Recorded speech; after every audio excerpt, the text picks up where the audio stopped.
Alright, so we are back. Gonna be starting a new video series here, and it's gonna be showing you how to completely bodywork and paint your car at your home with minimal experience and minimal tools.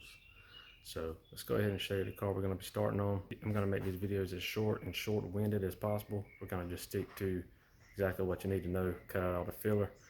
We'll try and compress this into maybe 3 videos.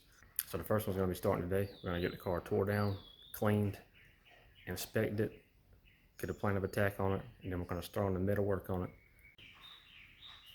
Okay, this is an '08 sedan. You've seen this from previous videos.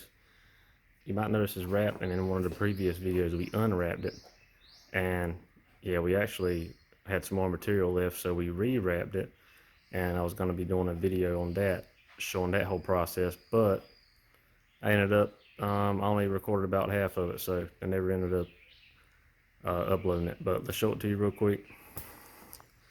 So definitely, the car was previously done. The previous job was professional. This one, not so much. Got a few bubbles in it, but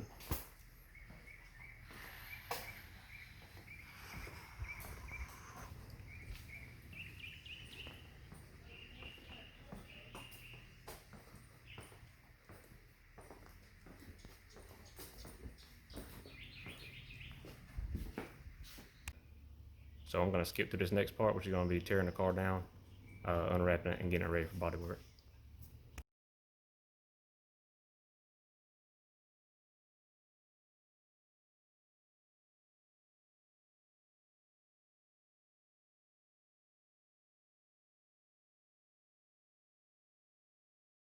Got the car clean.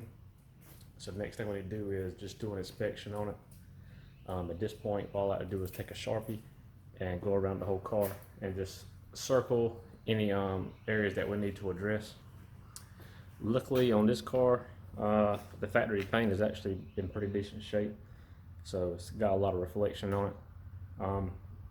So that's going to make it easier to find our imperfections. We can use the get at an angle and use the reflection of the light to find all the dents and imperfections.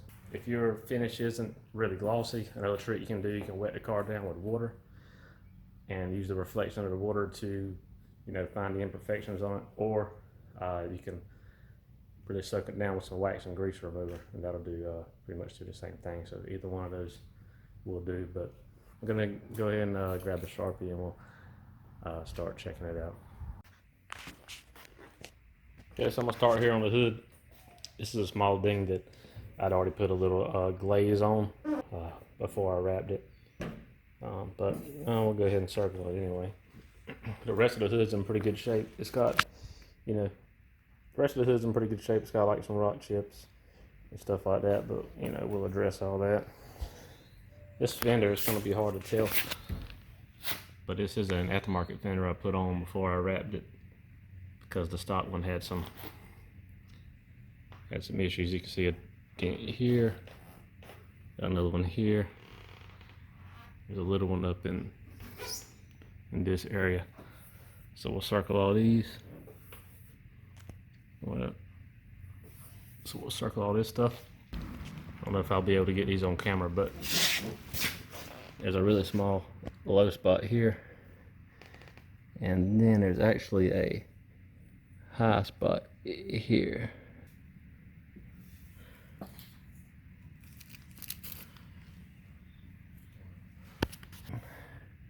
Again, I don't know if the camera's gonna pick this up, but there's a small dent here on this dog leg area. This is probably one of the most noticeable ones on the car. It's been here since I got it.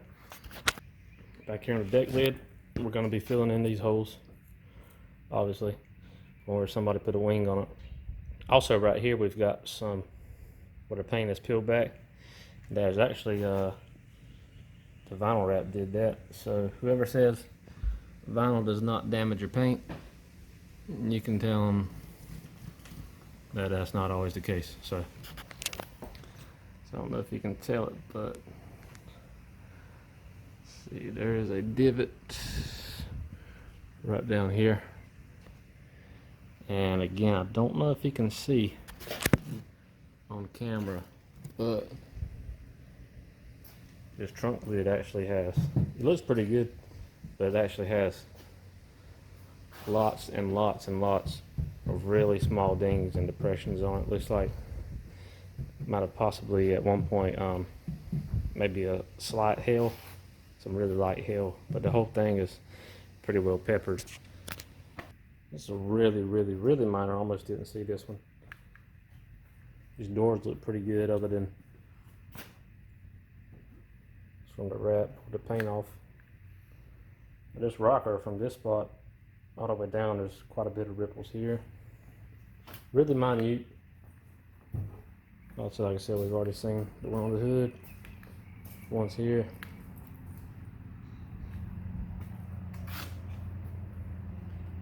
A little small divot there. So I want to show you guys how to do a pin pull.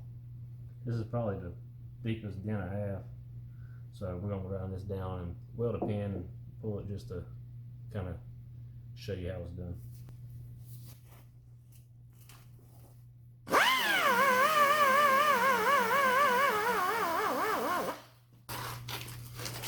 That's just the cheap Harbor Freight stud gun here.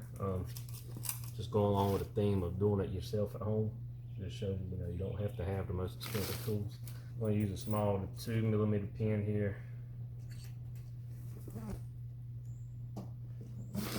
Obviously grind it down to metal first.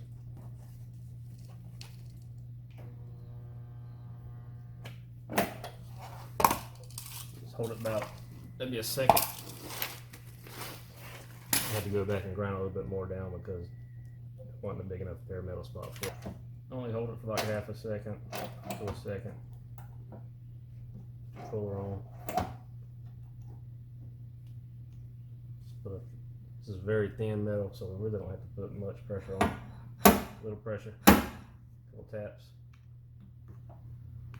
And it's pretty much gonna do it. That's about all we really had to move it. If you're doing a bigger dent, like I said earlier, a lot of times this is pressed in more to metal stretches, you'll get a crown around it, so a high spot. So what you can do is you have this on, tap it while keeping some pressure on it. Take your body hammer and tap around that high spot. That'll knock that high spot down, and it'll also help release the low spot. So as you tap the high spot down, your low spot will usually release. But that's pretty much it. After that, you can just take, by the time you can break this off, grind it down. But yeah, that gives you the gist of it. So go ahead and grind this down.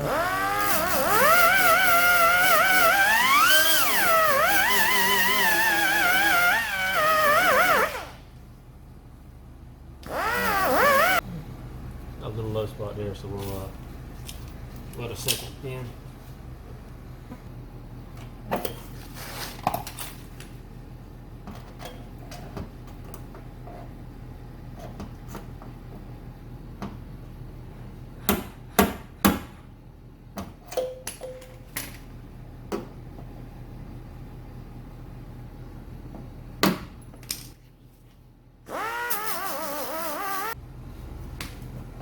Alright, let's hope it'll be good enough. We'll go ahead and clean it up a little bit more before we do the mud work on it. But yeah, that's pretty much the gist of it.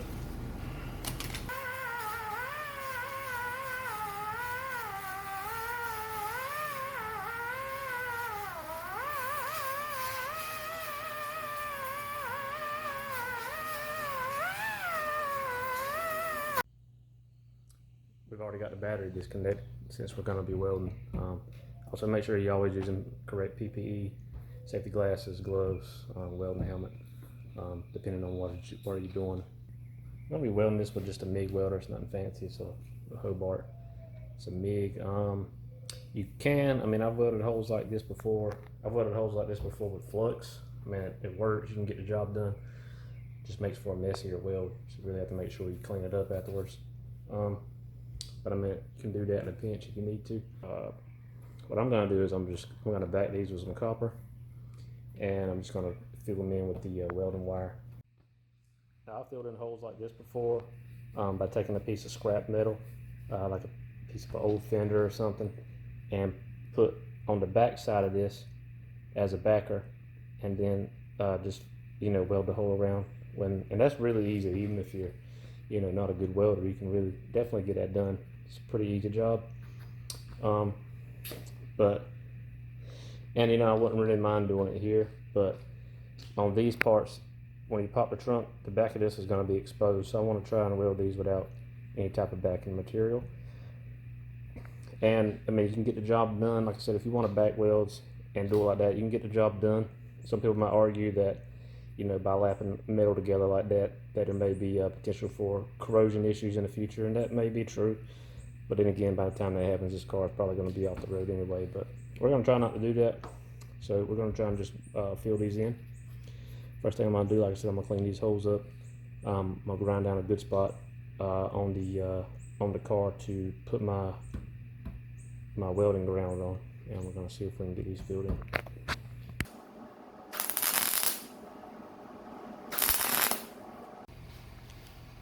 Alright, so we're making some progress here. Started welding up the holes. So I cannot stress enough that I am not a welder. So I'm not going to give you any welding tips. If you want to learn how to weld, you're going to have to go to another channel and try and learn there. I'm not a welder, and my quality of my work speaks for itself. But I'm being transparent. Like I said, I'm not a welder, so you can get the job done even if you're inexperienced, really. I've shaved quite a few holes on different paint jobs and stuff, and I've never had anything come back and crack on me down the road, so really not concerned about it. Got a few spots, I can go back and touch up a couple little pinholes. I will tell you that the holes that I was able to back with a piece of copper were a whole lot easier to weld and came out a lot nicer. So some of them I couldn't physically get back there, so those I just had to fill in the best I could.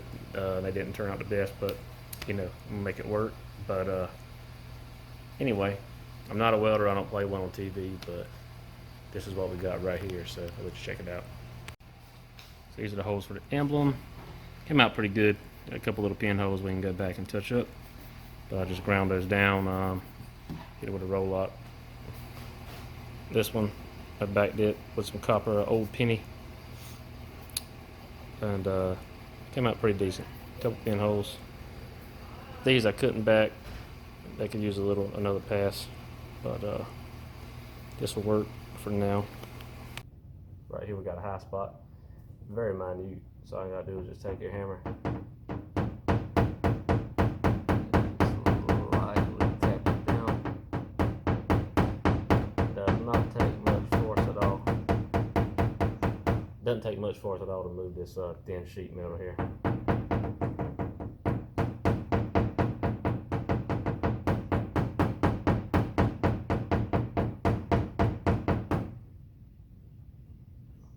Do come back later. So we'll come back later if we need to. We'll block this a little bit, see what it looks like. If we need to add a little bit of glaze to it, but it should be about all it takes. Same right here. We got a very light high spot. Probably just came from leaving a wrench or something under the hood when we closed it, but same process. Just lightly tap it down. Does not take much to move it. We'll fill a little bit there.